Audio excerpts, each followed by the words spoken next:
This is Anthony with True Diamond Heart, continuing our video series on living in authenticity, beauty, and peace. Now, we're born in authenticity, beauty, and peace. Look at the babies. Look at the little children before they become corrupted, before we become corrupted. So we're born that way, and then we learn to adopt and become personalities. The only thing that blocks our being an expression of authenticity, beauty, and peace is the personality. Now we could say it's the ego, we could say it's the false self, we could say it's the self-image, we could say it's the condition, the program. All of these things are just other ways of saying the same thing. The beauty of the word personality, of the idea of personality, is it's derived from either the Greek or the Latin word for mask, persona. A persona is a mask. Now, the personality is the beingness of the mask. We are enculturated, socialized, taught from the beginning, from the womb, to be personalities. She has a nice personality. His personality is not so great. He's got to work on his personality. She's got to work on her personality. What a great personality they have. Now, sometimes we use the word personality, and what we mean is character, or we mean being. But generally, and saturating who it is we think we are is the idea of personality. I believe that I am what I think about myself and what I think others think about me. So my personality is this constellation of characteristics that I think I am. Now, I am a series of characteristics, but it's not necessarily who I fundamentally am. If you can just take a moment to close your eyes, make sure that you have safety and space to do this. To close your eyes and simply say, I, the voice that speaks, the ears that hear, I am. If I am able to say I am, to hear these words, to speak these words, to feel these words as simply what is and needs no further explanation or further word. As soon as the normally conditioned mind says I am, it's like nature abhors a vacuum. Something's always got to fill a vacuum. If there's anything near an empty space, it will rush in and fill that space. So too with the words I am. You see this meme sometimes on social media. I am is the most important phrase in the world because what you put after it determines who you are. Nonsense. Nothing after those two words determines the truth of who I am. I am.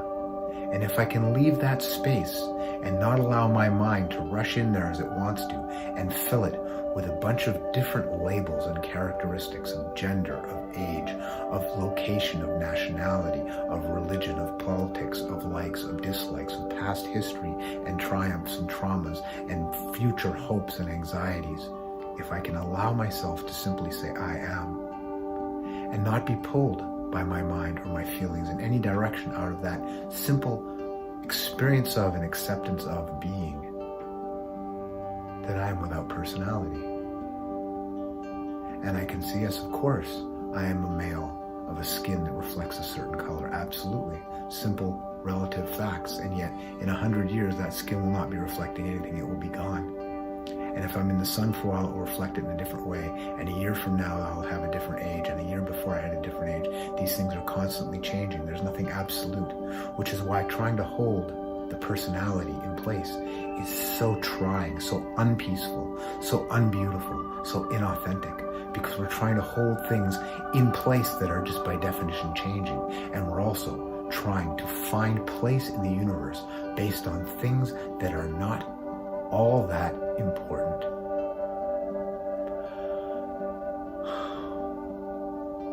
I am simply I, the ears that hear, am. Allow that space to simply be what is. Allow myself to simply be. No, that thought needn't pull me out into something that I need to do, or some thought that I need to fill in there, or something that's telling me this is stupid or this is wonderful or whatever it is. Great, the mind does what it does, and yet it needn't be in charge. Let it be in charge when it's time to do practical things. Now we're doing divine things.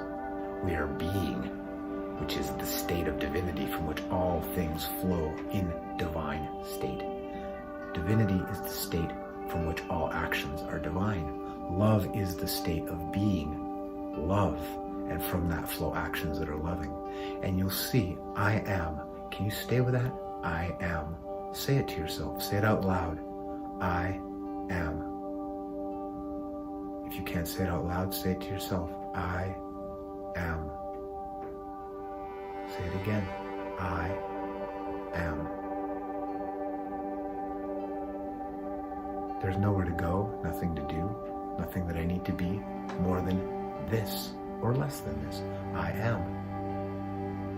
Now, in this state of simple being, is there any conflict? There is no conflict. And without conflict, we have peace. And yet there can be chaos in the world around us. Perhaps things are working the way we like them, not working the way we like them. And yet, I am.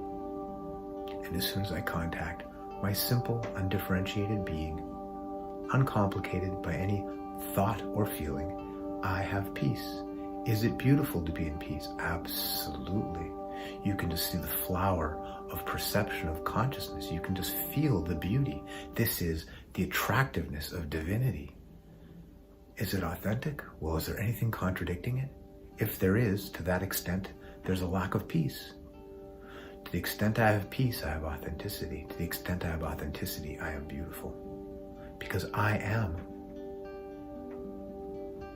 And in that is the peacefulness and the authenticity that is beauty. Am I beautiful? Absolutely. But once I start trying to hold that beauty in place and prove it to myself or others, oops, it's gone. I can be the most physically considered to be, because understand, it used to be you're supposed to be heavy to be beautiful because people didn't have enough food. So if you were fleshy, you were beautiful because it meant you had plenty. And now, in places where people have too much, it's to be skinny is to be beautiful. It's just an idea. It changes. Look at the class picture in 1947. Everybody looks the same. Look at the class picture in 1963. They all look the same. 75, 84, 92, 2004, 2017. Everybody looks the same. Why? They look the same because they're all conforming to the style of their time. They're wearing the clothes and the haircuts and the whatever.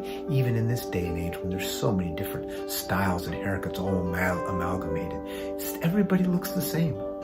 Everybody looks the same. We're all holding ourselves the way we think we're supposed to hold ourselves.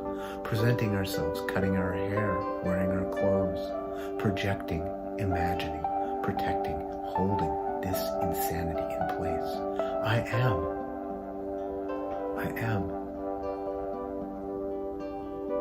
And in this being is authenticity. There's nothing to hold together, nothing to prove to myself or anyone else. In the simple condition and state of being is freedom, is authenticity, beauty, and peace. Okay, so isn't that quite something? This personality, all this tension that we feel all the time,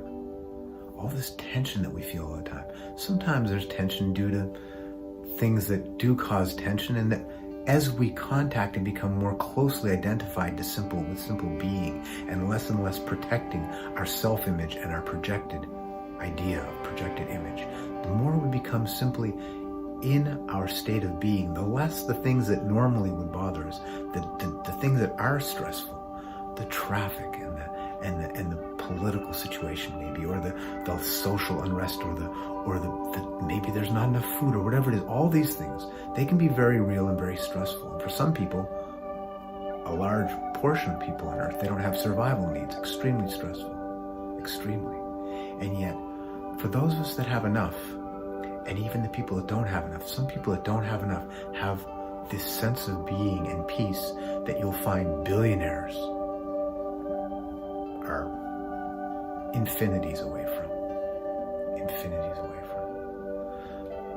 The simple acceptance of the little child that opens her eyes in the morning and says, What are we going to do today, Daddy? Oh, it's raining. Oh, it's raining. Rain. Yeah, I don't like rain either. Oops, already. Polluted by the Father's idea of rain being bad and sun being good, or whatever. The chocolate's good, the vanilla's bad, whatever it is. Polluting our children with our own pollution from our own parents and our own generations. The sins of the fathers, of the mothers, as they say, generation after generation. And yet we needn't live this way. We can simply be in authenticity. My voice is disappearing, which is telling me that it's time to end this video. And yet, we will be back for more on living in authenticity, beauty, and truth. This is voice coming back, of course. This is freedom. Freedom from self-concept, from projected self-concept that keeps us so stressed out, so unbeautiful, so inauthentic, so unpeaceful, so internally at war, trying to hold together an idea of self that even if you can hold it together for a little while, time will change it. And yet the I am, the being, is unadulterable. It can't be disturbed. If you can come to the I am, to the being, aside from some serious physical pain or illness, or some serious external stress, I mean like something's happening to someone you love, like now, that kind of thing. Even that, aside from serious personal pain, and even that some people can transcend. But we're normal. Most of us can't do that. That's okay. Is timeless. I am is timeless. The being is timeless. Doesn't need to hold itself together. When I'm 95 and I reach this place, it won't matter. And if I was 21, if I was able to do this, it wouldn't have mattered. But I couldn't do this when I was 21, not consciously. It happened by itself sometimes. It's always happening by itself.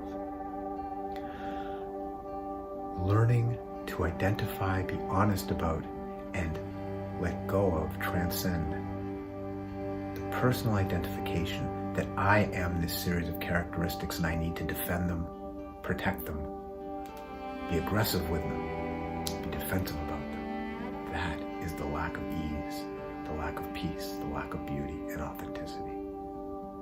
The authenticity is there once we stop trying to hold the inauthentic in place. And letting go of the inauthentic is not just a matter of, oh gee, I'll just hang out and say I am. Sometimes it's extremely painful because the inauthentic has hooks deep in our awareness and consciousness. It won't let go without a struggle. We will have to go through darkness. And there's a whole video series on YouTube on Through the Darkness.